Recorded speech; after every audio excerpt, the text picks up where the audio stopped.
សួស្តីអ្នកទាំងអស់គ្នាថ្ងៃមុនយើងបាននិយាយអំពីដំណើរការ glycolysis ចប់ហើយ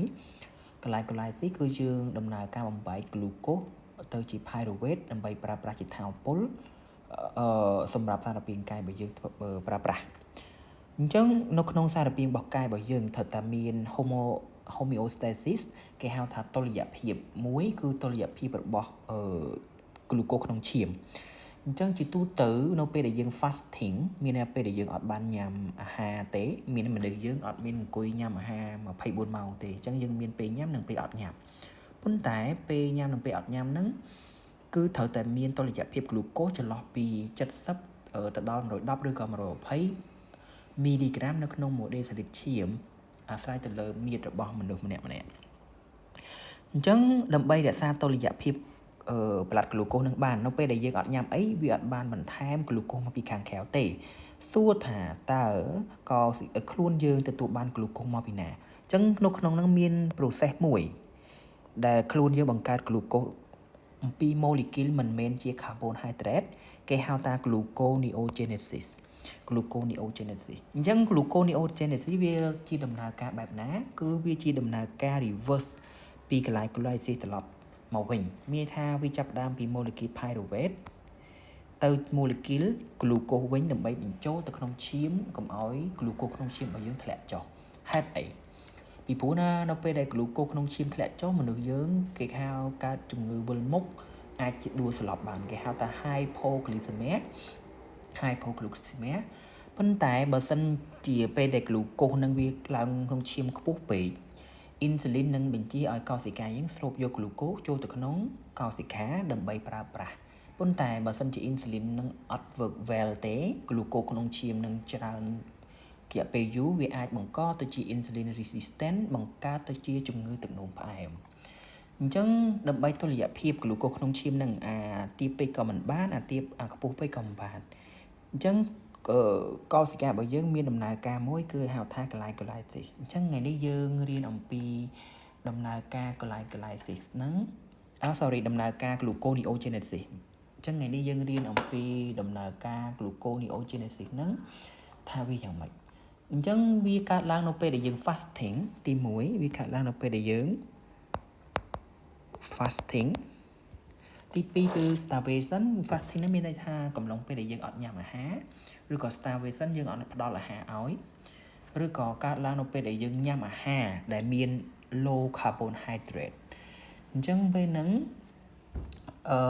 ខ្លួនយើងនឹងចាប់ដើមធ្វើ glycolysis នៅក្នុងថ្លើមជាពិសេសក៏វាអាចធ្វើនៅក្នុង kidney ដែរប៉ុន្តែ mostly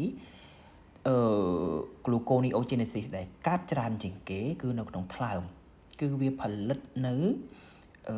glucose ពី non carbohydrate អ្វីដែលវាអាចផលិតបានមានដូចជា lactate វា convert ទៅជា pyruvate ហើយទៅជា carbohydrate វិញ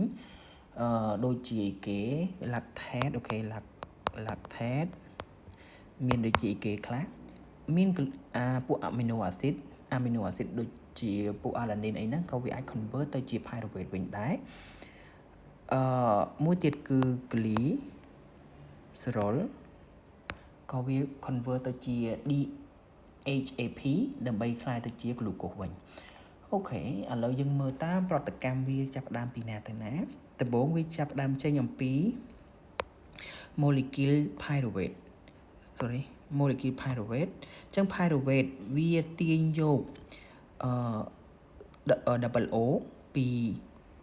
bicarbonate នេះវាទាញយក double O ពី bicarbonate នេះ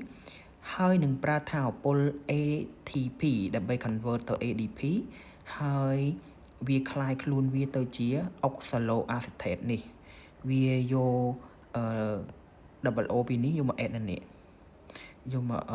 មក add នៅកន្លែងនេះអញ្ចឹងមុនដំបូង pyruvate អត់មាន COO ដកអីទេអញ្ចឹងវាយកពី bicarbonate នេះមក add មកកន្លែងនេះคล้ายទៅជា molecule oxaloacetate បន្ទាប់ពី molecule oxaloacetate បានកើតឡើង enzyme ឈ្មោះថា phosphopenopyruvate carboxykinase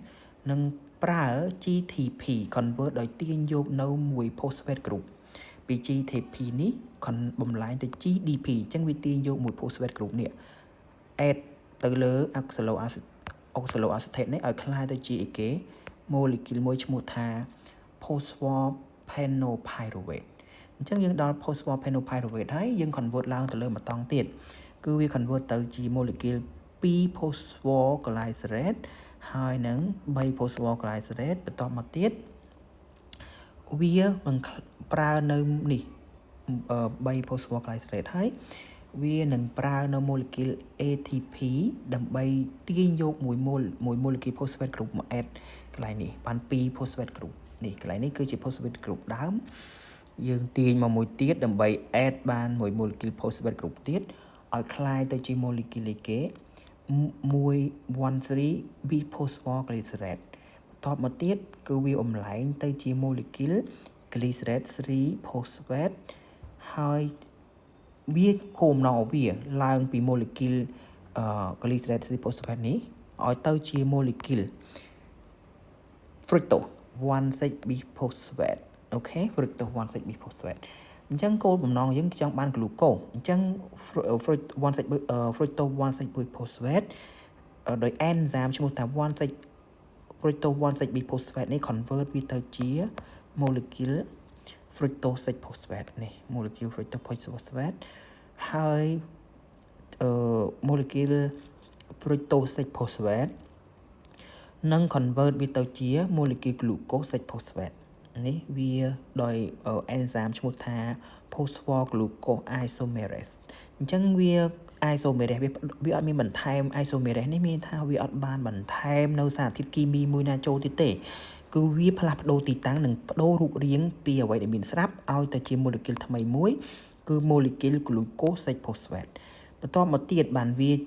ប្រើមួយ molecule ទឹកបូកចូលឲ្យคล้ายទៅជា glucose អូខេ molecule glucose ដោយដាច់ចេញនៅ phosphate group នេះដោយដាច់ចេញនៅinorganic phosphate នេះទៅវាคล้าย glucose 6 phosphate ទៅជា molecule glucose ហើយវាបញ្ចូលទៅក្នុងឈាមធ្វើឲ្យឈាមរបស់យើងមានស្ថិរភាព